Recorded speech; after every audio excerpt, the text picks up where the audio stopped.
Hey guys, it's Jessica, and about 2 weeks ago I explored a story I love, Final Fantasy X, and while I was editing it this past week, I realized that what would have probably been more appropriate for Valentine's Day week would have been me exploring the Titus and Yuna love story within Final Fantasy X. Talk about a missed opportunity. Now, I don't hate what I did with the stories I love Final Fantasy X. I do think, for me, it makes more sense for me to talk about things I love and enjoy in the stories from a non-relationship perspective. I do feel like releasing a romantic story Valentine's Day week would have been awesome. Realizing how I missed the obvious relationship video in Final Fantasy X, even though I would call that video game story a love story, really brought home to me how disconnected I am from relationships within fiction. And it made me self-reflect and realize that my feelings for almost any character relationship, whether you're talking about a traditional romance or you're just talking about a romantic relationship within another genre, is really complicated. As someone who loves character-focused journeys, you'd think that I'd be there for the relationships all the time, but it doesn't. And part of the reason is as someone who focuses on positive female characters and positive female existence within fiction, I find a lot of relationships problematic. And when they're not problematic necessarily, I find them off-putting, or I find that the writer created a healthy relationship, but the relationship is totally chemistry-free, and myself as the reader can't connect with why the two characters are together, except that it made sense in the story. In fact, I'm far more likely to put down a book because there's a relationship in it or some kind of romantic element in it than I am to put down a book that lacks these elements. For example, right now I'm reading McKenzie Hunter's Skybrook series, and this is an urban fantasy that focuses on a bunch of different magical creatures living in modern day times. Skybrooks, our main character, is actually a werewolf, and she sort of falls into this other world she didn't know existed and becomes integrated into this powerful pack, and they have adventures together. It feels like it should be romance-free, and for the most part the story is not a love story. I'm in book 6 or 7 right now, and there's very few romantic elements, especially in the first couple of books. But one thing that happens right away is Skylar is introduced to a character named Ethan, who's the beta of the pack that she eventually becomes part of. And I knew from the get-go that Skylar and Ethan were going to have a relationship, and I almost put the book down right there. And part of the reason I did that is because even though Ethan is a great character, and he's really complex, he's interesting, he's the kind of character I'd like to explore, and Skylar is a great character too. She's interesting, especially in the beginning. She hates being a werewolf, and she struggles to come to terms with what it means to be human or non-human, and whether or not that's a good or bad thing. So that's really like an interesting theme in a werewolf story, to have someone who's a werewolf and doesn't embrace it. But as a couple together, I thought the Ethan-Skylar coupling was bad. Part of the reason is because there is a power dynamic there. When Skylar joins a pack, this person is the second in command of the pack. He just has all this power that's above hers that puts her at a disadvantage, and dealing with that in a tactful way might be beyond this story's ability. Another thing that concerned me is that Ethan is really demanding, he's really bossy, he's really stubborn, and it comes off sometimes as borderline abusive.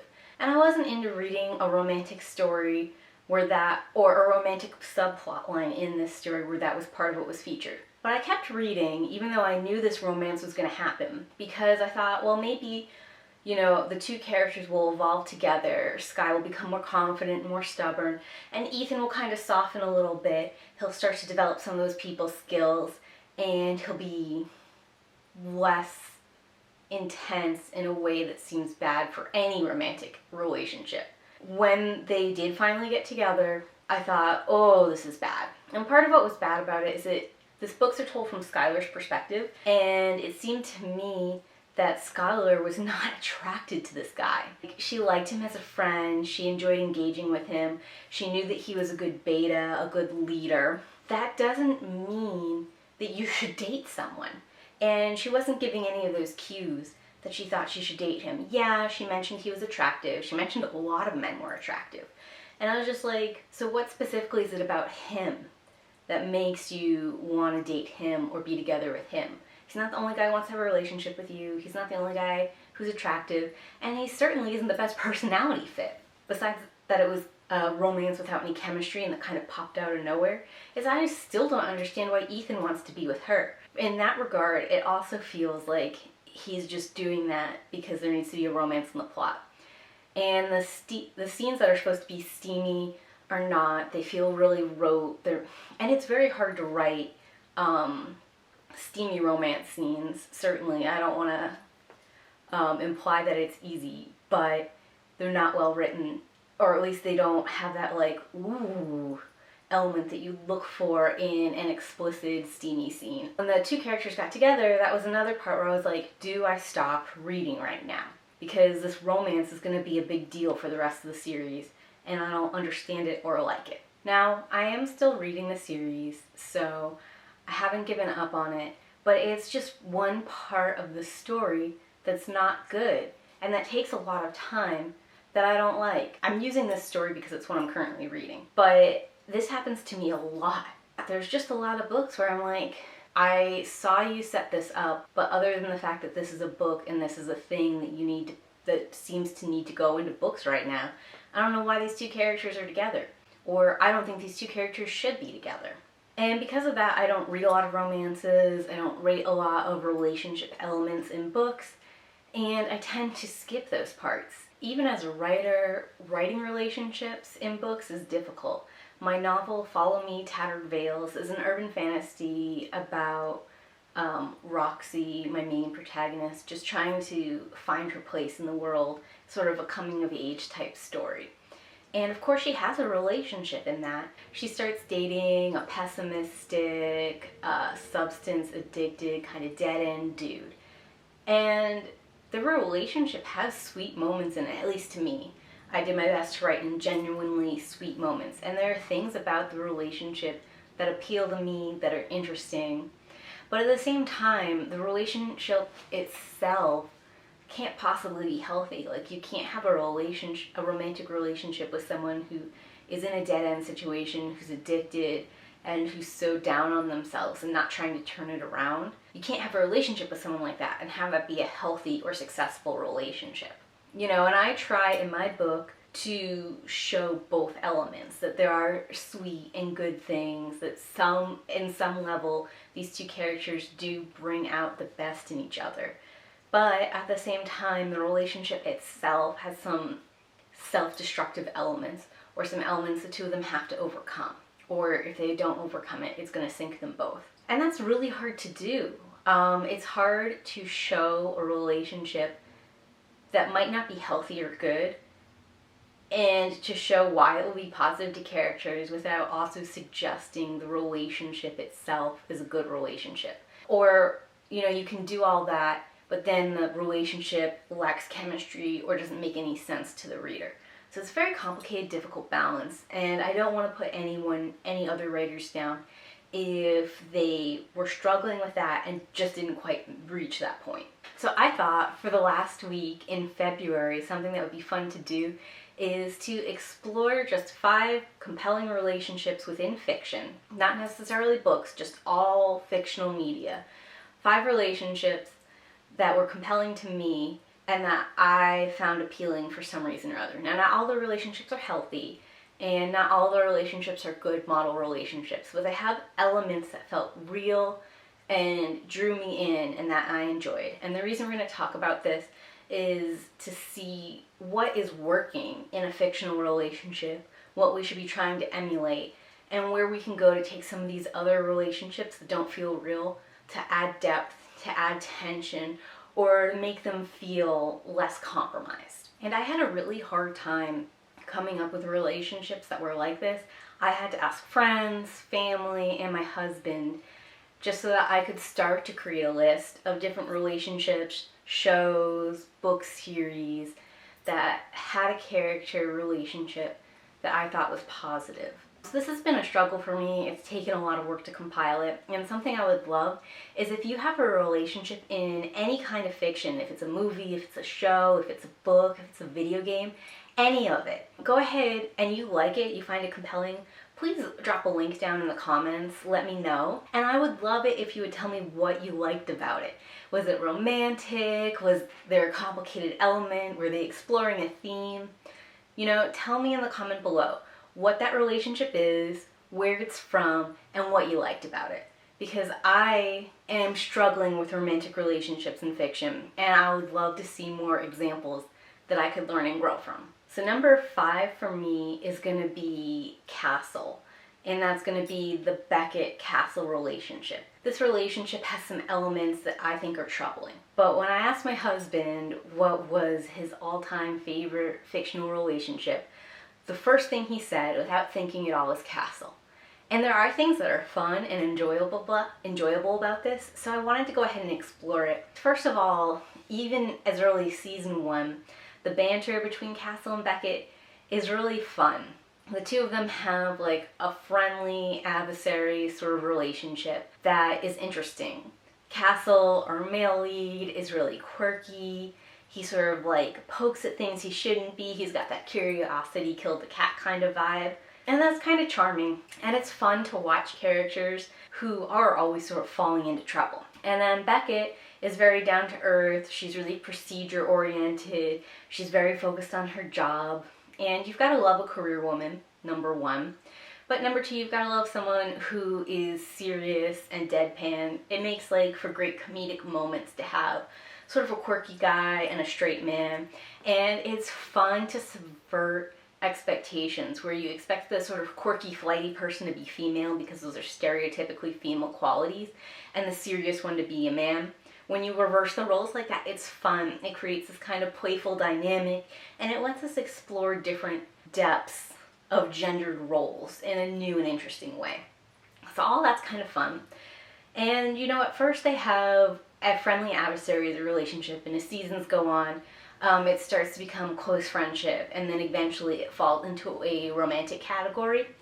And I think the romantic elements don't really work for me.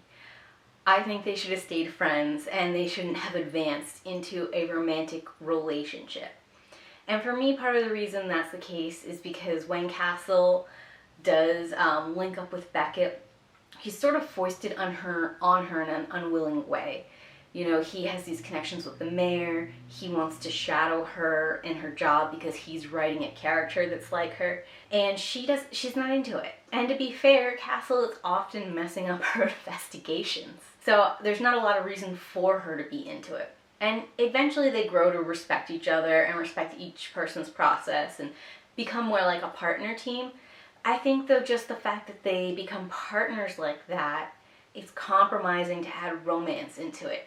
And the other thing about it that I don't like is that it feels like if you put a man and a woman together and they work together for too long, or for a long period of time I should say, they just have to end up together. So in that way it feels forced, and it feels like it's pushing relationships on gendered couples just because, and it's reinforcing that sort of stereotype. I don't appreciate that.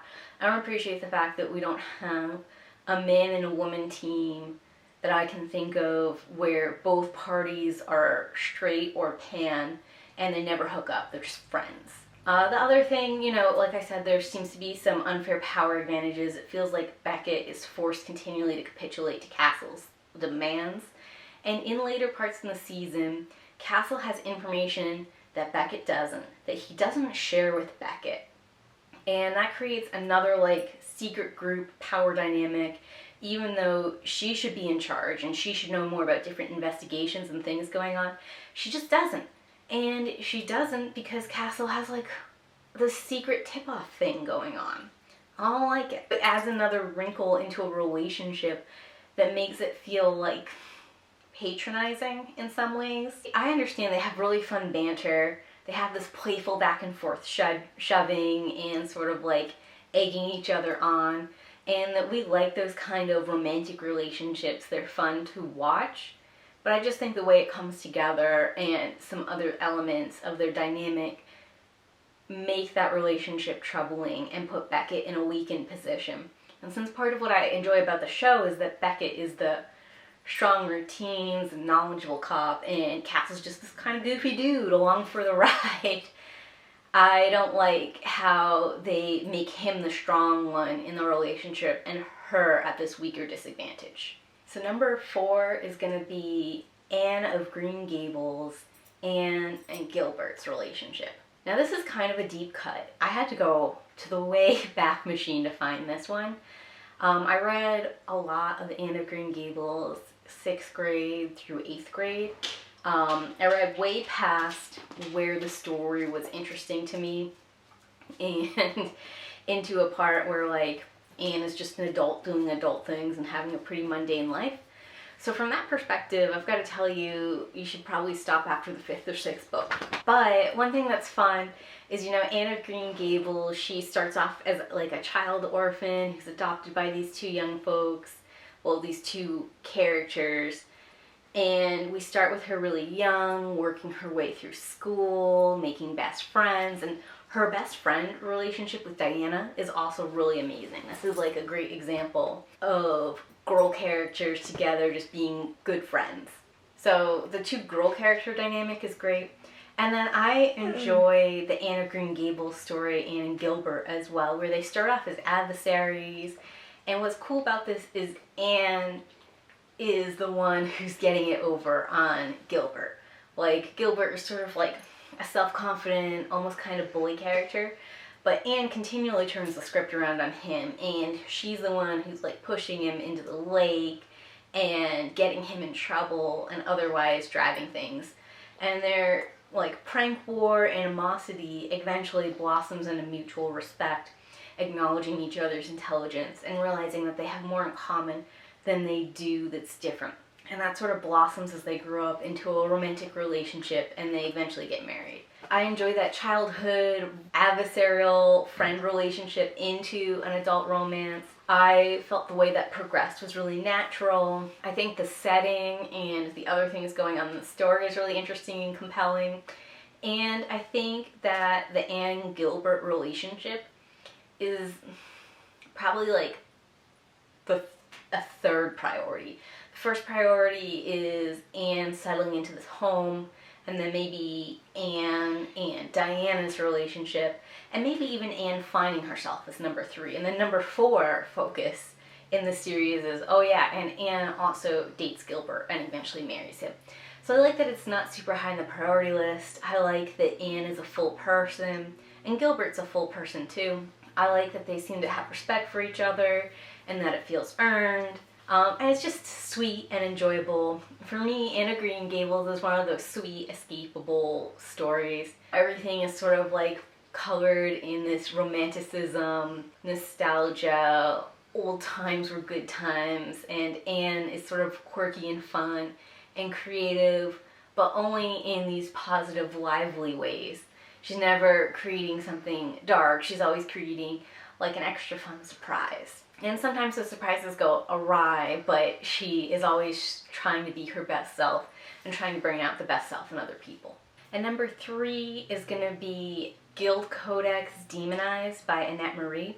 Now, Annette Marie is a young adult / new adult author who's primarily on Amazon. She self-publishes. You can get her both in paperback and ebook, and she's also on Kindle Unlimited.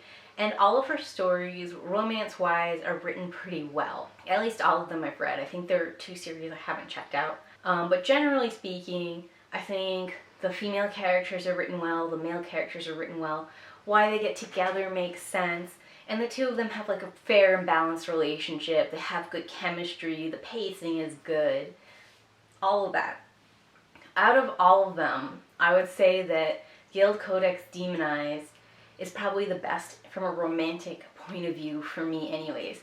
In some of the other stories, there are elements that are problematic, or like there's some situations where I even think I prefer the 2 romantic people to be friends and not to be romantically involved. But Guild Codex Demonized, to me, it makes a lot of sense that those two characters end up together. I feel like the flirtation between the two, some of the missed signals, all make sense and fit together. It creates really good tension, it's really good writing, they're slowly understanding each other more, and from that developing feelings for each other feels natural. The pacing on it is just perfect. There is one little bit in the last book where I felt we were retreading ground we'd already covered. I was like, oh, are we going to repeat the same hang-up that we just overcame in the last book? But it was not for very long. It was just for a few chapters. And overall, I would think the two characters, they work really well together.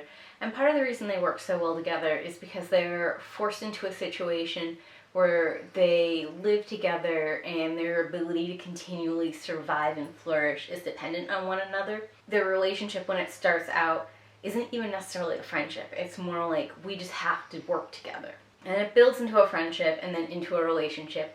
And there's a lot of forced give and take that just has to happen. And they're on equal footing in this. You know, even though one of the characters is much physically stronger than the other character, that strong character has been pulled from their world into another world they don't understand. And it's the less strong character who understands some of the personal dynamics and how that world works, both technology-wise, social graces-wise, and even power structure-wise. And her being able to provide that information while he provides the muscle helps. And two, because he starts to care for her and he starts to realize that his ability to survive relies on her continued survival, he starts to help her become stronger, become a better fighter, and learn some techniques so that she can stand on her own 2 feet in a fight. And likewise, she's always explaining social niceties to him. She is trying to help him practice them and enforce them even when he's not interested. And she does this cute thing where she does a lot of baking. I think it's a cute quirk that she has. It starts out in the beginning as like a nervous thing in a situation where she's just so innocent. She bakes a lot of stuff. And just that she keeps that trait, that she is a character who in the beginning of this story loved baking. And even though all this insane and escalating series of dramatic supernatural events is happening around her, she holds on to that. And I like that. I like that her character doesn't completely change, that she doesn't just give up on her hobbies. I think that's fun, and it sort of shows her strength and resilience in the face of something that could destroy another person, just the tension in these scenes and the stakes that are at hand for her. I will say Guild Codex Demonized has like a more youthful relationship story.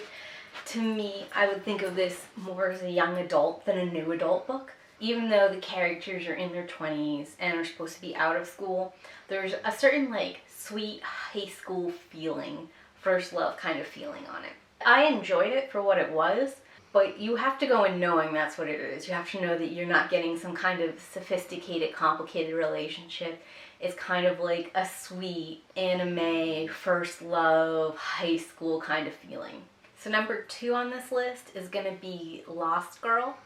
Lost Girl is a urban fantasy TV show whose main character, Bo, finds out that she is a succubus and part of a fairy realm that she didn't realize she was part of before. They ask her to choose between a light side and a dark side, and Bo chooses neither and ends up becoming sort of a private investigator or problem solver for both sides as she sort of tries to find her place in this new fairy world she didn't know about before. And I like all the romances and relationships that happen in this story. Part of it is, as a succubus, Bo has to have sex basically to recharge. It helps her heal faster, it gives her powers, and more or less too, there's some level of she needs sex to survive. So one of the cool things this story does is it separates sex and love from time to time. And I think that is an interesting and important concept to explore. Whether or not you think those two things can be separated, it's important to explore it and talk about it. And it's important too to put sex in an amoral setting, like whether or not a person has sex or has a lot of sex or has sex with different people. All of that in this story becomes less about morality and more about personal choices. And I think that's like a healthier way to look at relationships and sex. So I appreciate that. And I appreciate, even if you don't feel that way, having the discussion. And I think Lost Girl starts to examine it. They use that fantasy element, the fact that Bo needs to have sex to survive, and she needs multiple partners so she doesn't feed too strongly from any one of them. The fact that they use all those elements, they use those gimmicks to start to open this conversation up. I appreciate that, and I like it. The other thing I like about it is that Bo has partners from different genders, so she has male partners and female partners, and I like having a bi-pansexual relationship scenario available to me as well. You know, I end up reading and seeing a lot more heterosexual relationships than I do gay, lesbian, bi, pansexual relationships, or non-binary, or even asexual people. I don't get to see a lot of those, so I appreciate when I see representation in general. And I appreciate too that in this series, the lesbian relationships, they don't just kill off those characters. That's not how they end or transition from one relationship to another. And I appreciate that their relationship feels real. There's romance and chemistry between the characters, and it feels believable, and you understand why Bo is with those people, why those people are with Bo. It's very soap opera-y because Bo does have a lot of relationships, and some of those characters do fight each other and overall have arguments. But I feel like those arguments and those disagreements are handled in mature ways. Sometimes those characters acknowledge they have to put those issues aside for a larger agenda. Sometimes those characters agree they're both there for Bo and they're going to deal with it that way. And sometimes they're just petty and mean to each other. And that's human too. And these are all different elements of navigating relationships. So in that regard, I feel like it was handled in a very real way. And I feel like the relationships Bo enters into are largely healthy. And on the rare occasion in some seasons where the relationships are unhealthy, or I just didn't like them, at least I understood what was going on, and it was an element that we could explore. I do think there is a problematic, to me, element where the relationship she has in season 1 is with the dude who introduces her to the other world, and their relationship ends for a very romantic reason, which I won't spoil. But later, a couple seasons later, I think the last season or the second to last season, they get back together, and it's sort of been implied the whole time, even though Bo has been in a bunch of different relationships, that they were always going to get back together and that they were like destined. And I never appreciate a destined scenario. You know, I think relationships have a lot of different ways they could go, and I don't like in literature or fiction or media when they have a couple that they telegraph is going to be a couple for sure, and they're like the one true couple or the only inevitable outcome. I think it sets up expectations in the real world that just can't be met appropriately. And I think storytelling wise it's boring. Like, how many times am I going to see a destined couple, or am I going to see a love triangle set up where it's obviously telegraphed that this one pick is superior to this other pick? Like, why do we even have a love triangle back and forth situation if it's not an equal opportunity scenario where it's obviously was always going to be this person?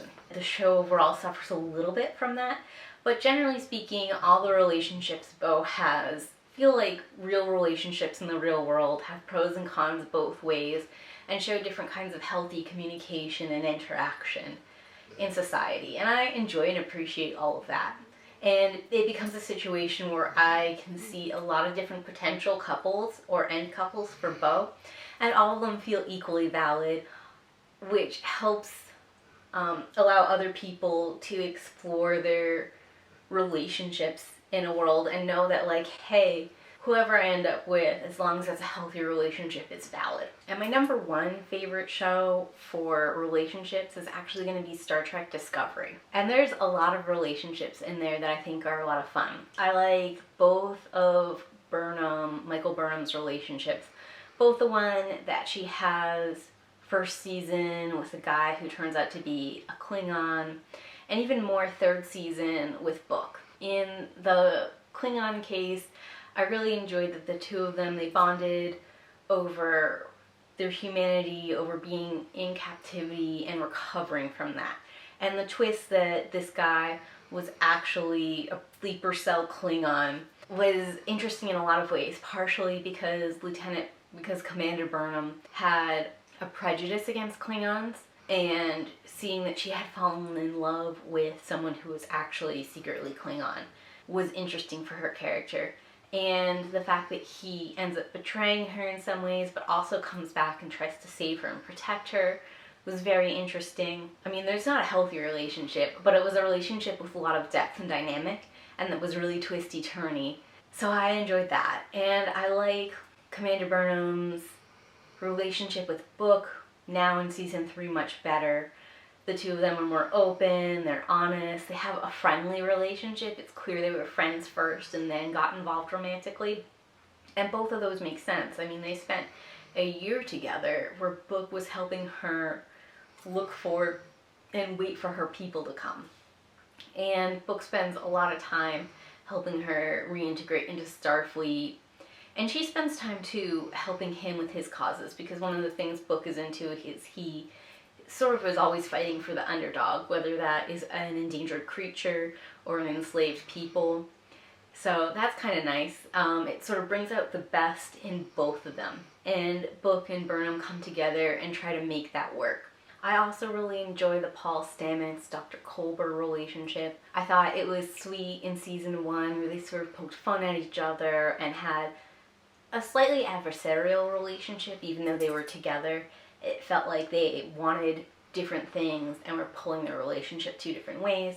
And then Dr. Culber, spoiler alert, he gets killed, and Stamets spends a lot of time mourning. He isn't ready to let him go. And because of that, you know, they do a whole sequence where they find him and bring him back to life. And the breakup is heartbreaking, but here in season 3 when they come back, the relationship, now that they're finally together again, it's so tender, it's so real. They have this open conversation, this communication going back and forth with each other. It feels like they both really appreciate the other person and what they bring to the relationship. I really enjoy it. I think it's a really strong relationship, and in some ways is a backbone to the US discoveries. And then of course the last relationship going on in season 3 is the Adira Gray relationship. I am open to that relationship. We haven't seen a lot of it just yet. It seems like a loving relationship. There seems to be some cool elements in it, but I just need to see more. And I'm interested in seeing more, so I would say that's a good relationship as well right now, that it's compelling. It's compelling enough that I want more so that I can decide how I feel about it. And I do like how it plays into the Stam and Culber relationship, because they've taken Adira on as like a teacher or child mentor relationship with her. They also see parallels in their situation with Adira and Gray, where no one else can see Gray, and Gray is dead, but not really. In the same way that Stamets brought back Culber, perhaps later Adira will be able to bring back Gray, or they'll be able to find a way to manifest Gray in the world so other people can interact with them. I think that would create more opportunity for their relationship to develop and flourish. I think right now they're in a sticky situation where it's clear that they love each other, and it's clear that Adira to a certain level needs Gray, but if they never find a way to manifest Gray, it's going to be really hard for that relationship to sustain long term, even though it has a lot of interesting dynamics. So those are my 5 compelling relationships in fiction. And again, it was really hard to make this list. I really had to go searching through my personal library, personal things I watched, and I had to talk to other people and see where they stood on it and make some decisions based off of that as well. And, you know, if you can think of a relationship that's compelling in fiction right off the top of your head, I would really, really love it if you would share it in the comments down below. And let me know what you're thinking and why. Give me something else I could read and explore and see if it would work for me. But anyways, I want to thank you guys for coming to the end of this video. If you liked this, please go ahead and hit a like. Or if you didn't like it, give me a dislike. I could use the feedback either way. If you want more content like this, go ahead and hit the subscribe button. And remember that I bring out videos every week on Wednesdays at 7 p.m. So it's something new each week. and I hope to see you guys later. Thanks. Bye!